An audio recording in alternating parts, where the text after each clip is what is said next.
One man. Goodbye. Hello, Heisman. 20, 25, 30, 35, 40, 45, 50, 45. There goes Davis. Oh, my God. Davis is going to run it all the way back. Auburn's going to win the football game. They give it back now to the 30. They're down to the 20. All the band is out on the field. He's going to go into the end zone. Four-man Alabama rush. Got him. Oh, no, they didn't. Oh, my gracious. Yep. How about that?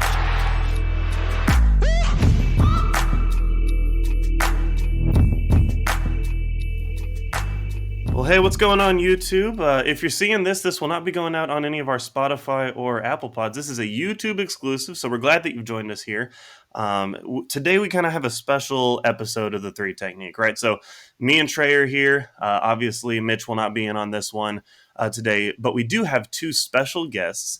Kind of trying out something new. We're going to go ahead and let this be a little bit of a face-off between two rivals in the rivalry week, right? So, kind of looking at the college football landscape this year, things have kind of gone sideways. Things definitely haven't gone the way that we thought they would based on the beginning of the year. Alabama, they've lost a couple. They aren't even going to be going to Atlanta for the championship game.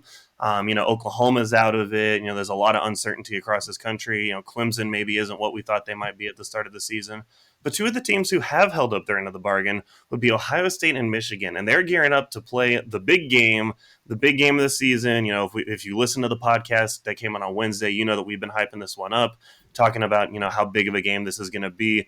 It's a borderline play-in game, I think, for the playoff. There's a chance both teams could go, but they'd have to have a lot of other things go their way for whichever team loses. But for all that being said, this is the big game matchup. We're going to be talking to a Michigan fan and an Ohio State fan. Before we get started, though, if you are here and you've made it to this spot, you can see in the bottom left corner, we have all of our socials kind of scrolling through. Go ahead, follow us on all those socials. Follow us on Instagram and Twitter at 3TechPod.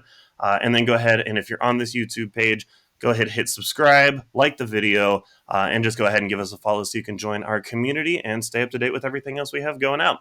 But with all that out of the way, let's go ahead and introduce our guests for the day.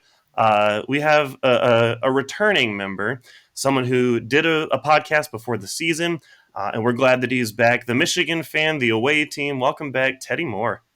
Thanks, Garrett. How's everyone going? And go blue. Go blue indeed. Very good. Excited to see what the Michigan Wolverines can bring to the field when they go on the road and visit Columbus to see if they can take on that electric offense. We're going to let that be represented. The Ohio State Buckeyes, our representative, Joe from Longview, actually from Ohio this week. So, Joe, how we doing? Man, just so excited for the game that I just felt like I just needed to drive to Ohio, to soak it all in. Man, this is the best weekend in college football. It's gonna be fun. It's in Columbus this year. No snow. Let's go Bucks. Let's go, indeed. Man, that's going to be so exciting. This is one of the best, football weekends in college football, maybe in sports. I mean, there's just continuous sports going on all weekend. Thanksgiving, we get a lot of the, the Lions and the Cowboys every year. We get to keep watching, football and everything else through the weekend. Lots of rivalry games. So just pumped to soak it all in with you guys. So, we're going to be breaking down the game here in just a second, but with any rivalry, we have a lot of animosity between the two fan bases. And so we'll keep it somewhat appropriate, but we're going to let the fan bases kind of go at it for a second. So we'll start with the away team. Teddy, what is your least favorite thing about Ohio State? I know that, from a Michigan fan perspective, there's so many things you could choose. Let's narrow it down to a few. What's your least favorite thing about those Buckeyes? The least favorite thing would have to be they just kind of walk around with this arrogance, and they think they're all that in a bag of chips, right? They had to go trademark. They had to go trademark the word "the" to make them feel better about themselves or sleep better at night, whatever it may be. And I mean, their mascot's a nut, right? So I feel you kind of have to be a nut to kind of root for that school or go there, be there, right? So, I mean, look, to each their own. That's all I'm going to say. But they just, they're just full of themselves, and they just think that they make the world go round. But I will say, Michigan, right? We are the winningest program in college football history. Enough said. Yeah, fair point. Winning his program indeed. Some definite parting shots to get started. Trey, want to weigh in on any of Michigan? Teddy, what are your thoughts on the attire that Ohio State fans wear to games? I mean, if you're just gonna go down right, they look ridiculous. Like they dress like their mascot. They're nuts, right? I've seen. I think their most famous fan. I mean, I don't really care for his name, but he paints his face and literally has a necklace of nuts around him, and I believe he refers to himself as the Big Nut, which I mean, enough said there. So Indeed, indeed. Well, some definite shots fired on the Michigan side. Let's see the return volley from the home team. Joe, what's your least favorite thing about that team up north? You said it best right there. Say what you want about the poisonous nut, but if you ate it, or if a Wolverine ate it, they would die. That's just how this thing works. There's so many angles we could go. Um, the arrogance of the team up north, and just claiming all their wins and national titles before World War II, when everybody else is not playing football yet. It is what it is at that point. But I think the thing that grinds me the most is just Jim Harbaugh himself. He just rotates 7 pairs of khakis in his wardrobe. The guy never takes off khakis, sleeps in khakis. It's just like, dude, mix it up a little bit. But he also made a big statement about chicken a few years ago, that he doesn't like eating the nervous bird, doesn't like his players eating an anxious bird. It's just like, what are we talking about? Like, let's play football. And then also, just I can't get that image out of my mind when he played shirtless with some high school recruits. It was just it's a little scarring. So the team up north can't stand him, and I still have never yet to visit Michigan, and I probably never will. So Joe, Definitely some shots there. do you think that the Upper Peninsula is a real place, or is Michigan just lying to the rest of the nation? I think it's a real place, but I don't think anybody lives there. I think it's kind of like Wild West. So Like they're if you just go, it's the shadow realm. If you go in there, you're not coming out. so they So essentially just duplicate their state, but don't really have anybody to back that up, is what you're saying. yep. Interesting, interesting. Well, we'll have to get Trey and Joe on a conspiracy pod about the existence of certain land masses in America.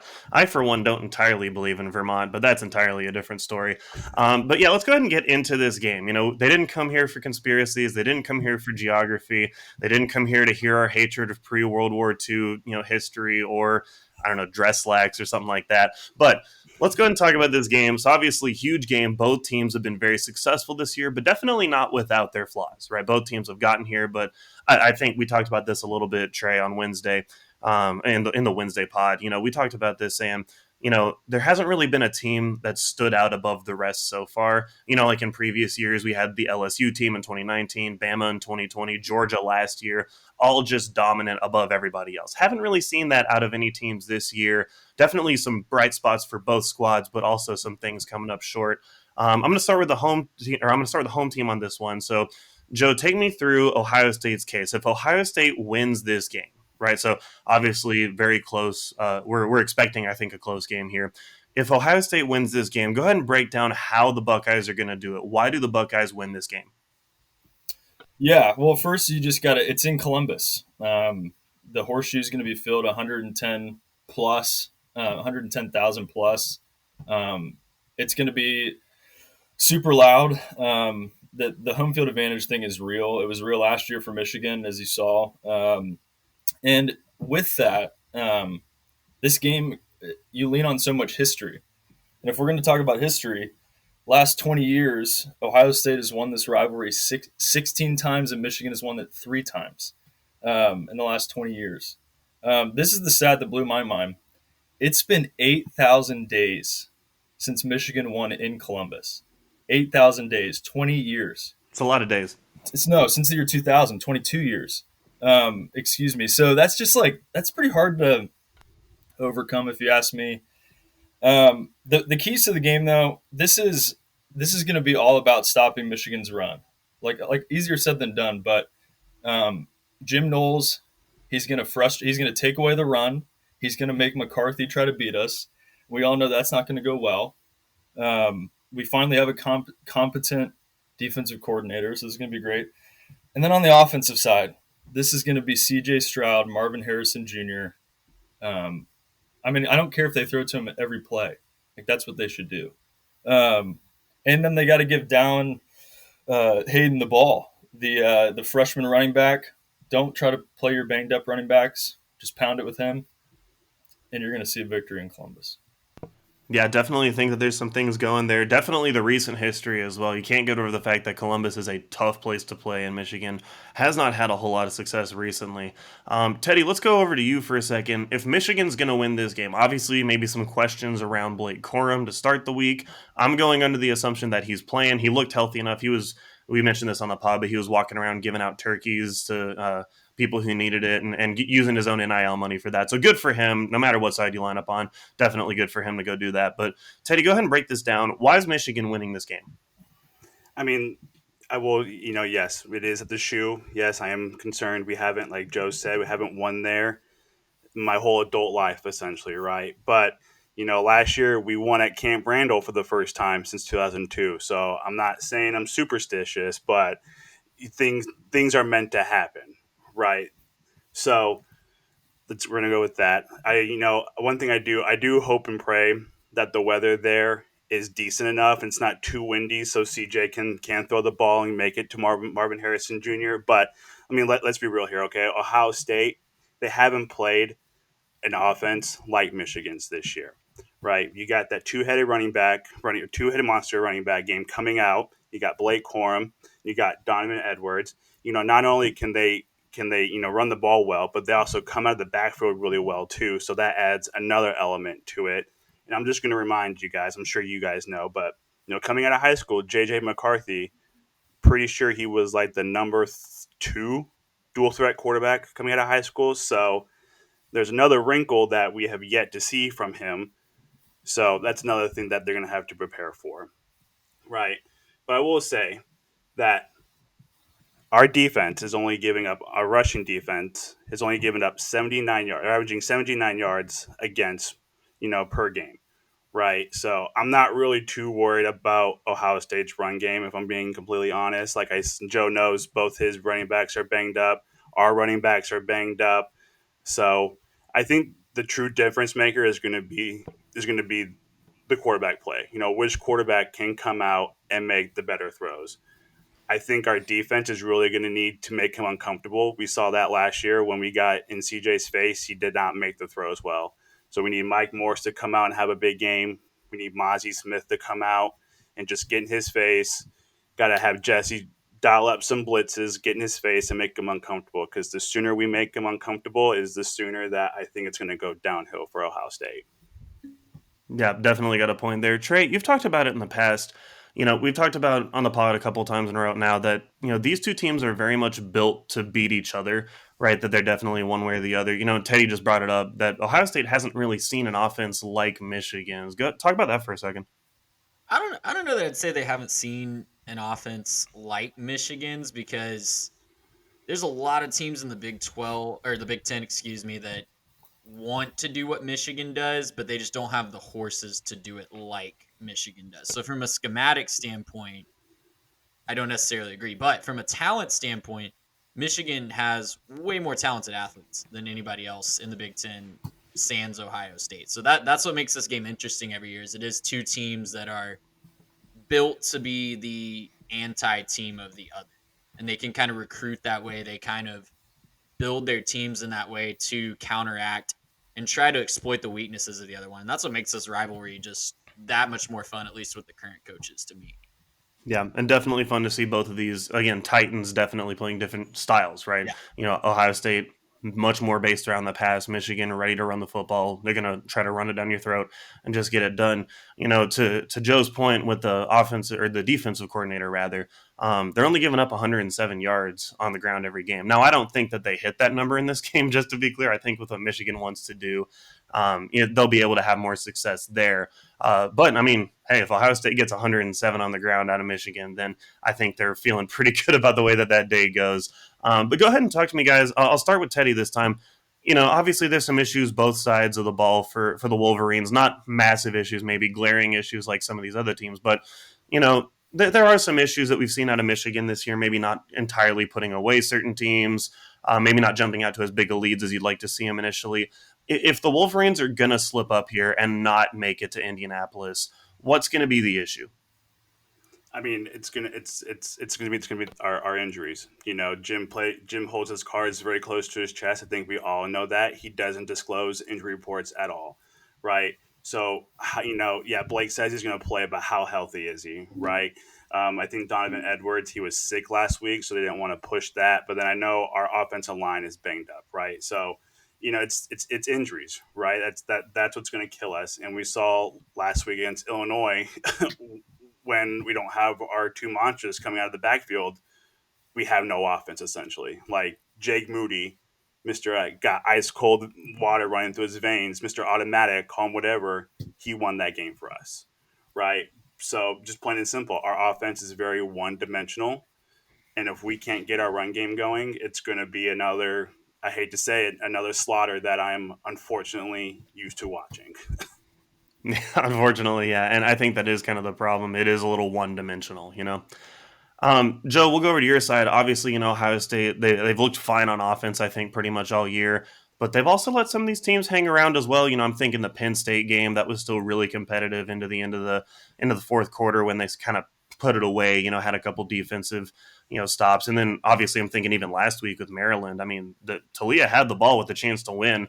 And then obviously that didn't go very well for the Terrapins. But, talk about on Ohio State side, where are you maybe concerned about this game going the wrong way and dropping for the second year in a row?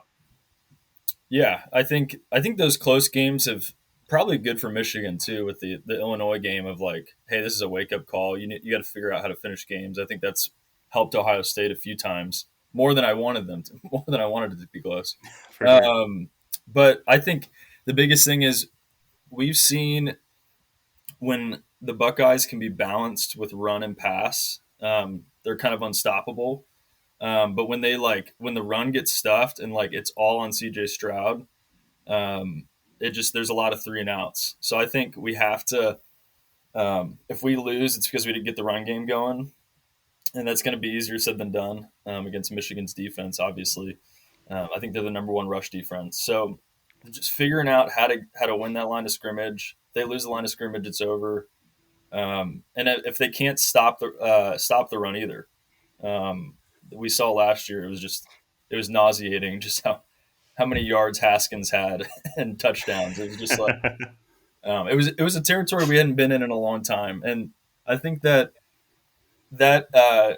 still a little. That game is still too close for every Ohio State fan to be breathing super easy on Saturday. So I think that's the keys is the run game on both sides if they can execute. Yeah, got to control that line of scrimmage. Trey, are we missing anything here?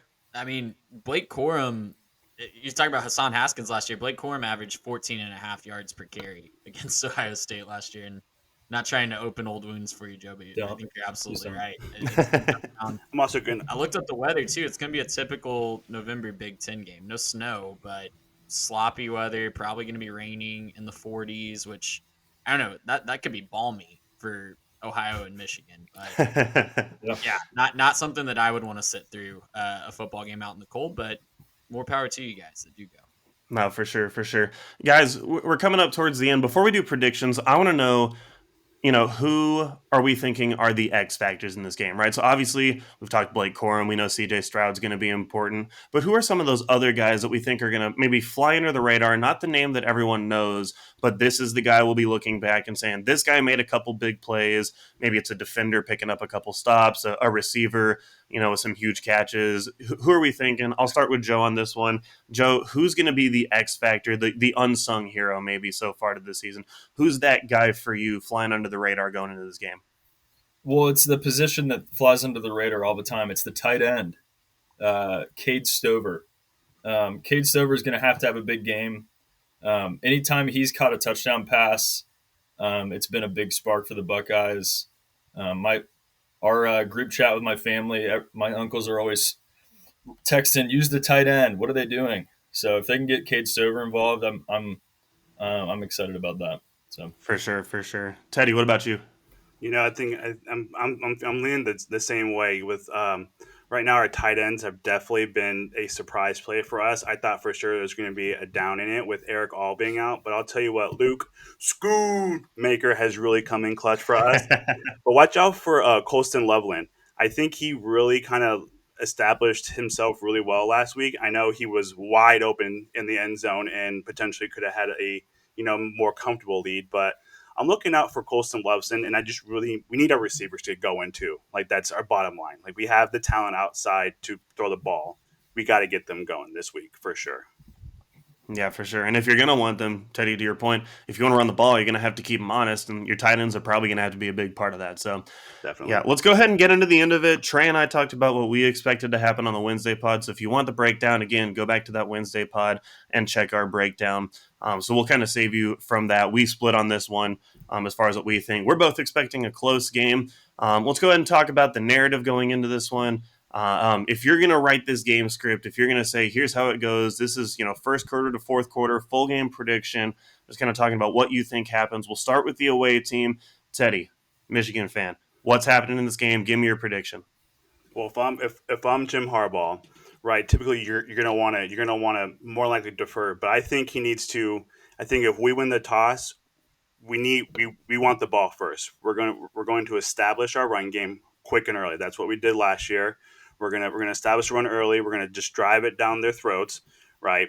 And then I think we need to mix in a little RPO, right? Like we always do. I think JJ, he started out really good dropping dimes left and right to receivers and it's kind of dropped off, right? So he's got to get that going again. And then and then just same thing like it was last year. If we can get our running game going, I think Blake not only is his knee going to be hurting at the end of this game, but I think his back is too from carrying the team in this week's win. As far as a prediction go, I think it's definitely gonna be a lot closer than it was. I could have never thought in my wildest dreams that we were gonna win by 2 touchdowns last year, right? It's definitely gonna be a lot closer. I'm looking like 31-28 is my prediction. A lot closer. Michigan cannot come out flat. They cannot come out flat in the first half, and I've noticed that in these same as this year is they've come out really flat in the first half, but then they've come out and picked it up in the second half. But they can't do that. We need 4 quarters of strong football from Michigan, and they're going to win, plain and simple. For sure, for sure. Yeah, you can't get down 14 against Ohio State. You let them get a couple touchdowns on you. Game script goes the wrong way. Going to be bad news for the Wolverines. Joe, I'm going to let you go ahead and finish this one out with your prediction. What do you think happens, man? Are the Buckeyes going to pull it off again? They are. And here's how this is, I think it's going to go down. I think it's going to be tied, or Ohio State might be down by 3 at half. That seems to be a theme in our world. But the best second half team in America, and I looked it up, they're number 1, is going to come finish strong, big defensive play at some point, and then Stroud's going to put a nice little Heisman touch to Marvin Harrison Jr. in the end zone. Give me the Buckeyes 31-20. 31-20. Wow, really putting them away there in that second half. We're gonna cover the spread. Going to cover the spread. Trey, what you thinking? That's a stout defensive projection for Ohio State. I like it. I like the confidence from both of you guys. I'm just excited to watch this one, man. It's going to be a really fun. It's in a pretty isolated window too. There's not a lot of other games that are going to compete for my attention at that time, and even if there were, I'd probably be locked in on this one. So I'm excited. Oh, for sure. I'm hoping for one of you guys is going to be really sad this time Saturday, and we'll just hope that you guys get good time with your family and enjoy a football game while you can. We definitely have to think about that. Well, obviously, all eyes in the nation are going to be on this game, like you were saying, Trey. Not a lot else going on in that early slot, so everyone's going to be watching it. Probably the game of the year. I know I'm pumped. I think whichever team wins this probably gets the number 1 seed for having such a late, win in the year, over such a big, highly ranked team. I think this team's going to get the 1 seed, and we'll see what happens after that. So, yeah, thanks you guys for coming on. I really appreciate it. If you are at the end of this video and you haven't hit subscribe or like yet, I don't know what you're doing. Go ahead, hit it as we're showing off the shirts. Trey, I'll rep my my high school right here, Heights football. I got Taco Bell. And Trey's repping Taco Bell. We love it. Anyways, appreciate you guys. Go ahead, follow us on the social media, and go ahead and do whatever you got to do there. Again, for Trey Reeves, Mitch wasn't here. Thanks, Teddy. Thanks, Joe. I'm Garrett Turney. Till next time, we'll see you guys. Gracious him.